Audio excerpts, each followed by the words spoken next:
সৃষ্টিদের বিষয়ে স্লোগান নিয়ে দর্শকের আস্থা ও ভালোবাসায় জনপ্রিয় satellite TV channel my TV প্রবাসীও এগিয়ে চলছে এই দুর্বার গতিতে।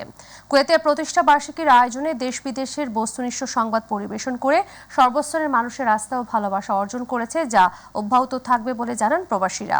কুয়েত প্রতিনিধি আলামিন রানার পাঠানো তথ্য ও ভিডিওচিত্রে এস.এম. হামিমের রিপোর্ট। সময়ের পথ পরিক্রমায় 15তম বর্ষে পা রেখেছে জনপ্রিয় satellite TV channel my TV. গত 14 বছর ধরে মাই টিভির পর্দায় তুলে ধরা হয়েছে পৃথিবীর বিভিন্ন দেশে ছড়িয়ে থাকা রেমিটেন্স যোদ্ধাদের প্রবাস জীবনের সাফল্য, ভোগান্তি সহ সব ঘটনা। বস্তুনিষ্ঠ সংবাদ পরিবেশনের জন্য দেশ ও প্রবাসে বাংলাদেশের সামাজিক উন্নয়নে মাই টিভির অগ্রণী ভূমিকার প্রশংসা করেন কুয়েত প্রবাসীরা।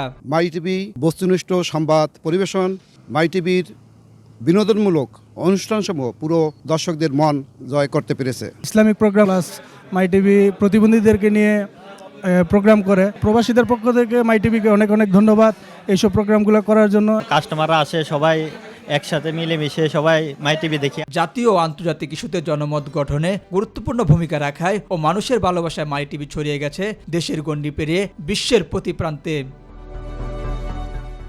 দেশ ও প্রবাসের কল্যাণে নির্ভীকভাবে কাজ করে যাবে মাই টিভি। 15তম বর্ষে পদার্পণ উপলক্ষে এমনটাই প্রত্যাশা প্রবাসীদের। আমরা প্রবাসীরা বিশ্বাস করি মাই টিভি সুন্দর ও সত্যের পক্ষে থাকবে।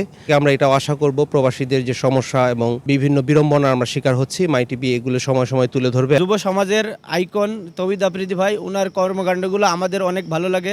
মাই টিভি আমাদের প্রবাসীদের সকল সুখ দুঃখ আনন্দ বেদনা তুলে ধরে। আমরা মাই টিভিকে ধন্যবাদ জানাই। মাই টিভি আরো যুগ যুগ ধরে তার জনপ্রিয়তা ধরে রেখে প্রবাসীদের পাশে থাকবে, এমনটাই প্রত্যাশা কুয়েত প্রবাসীদের। এস.এম. হামিম, মাই টিভি।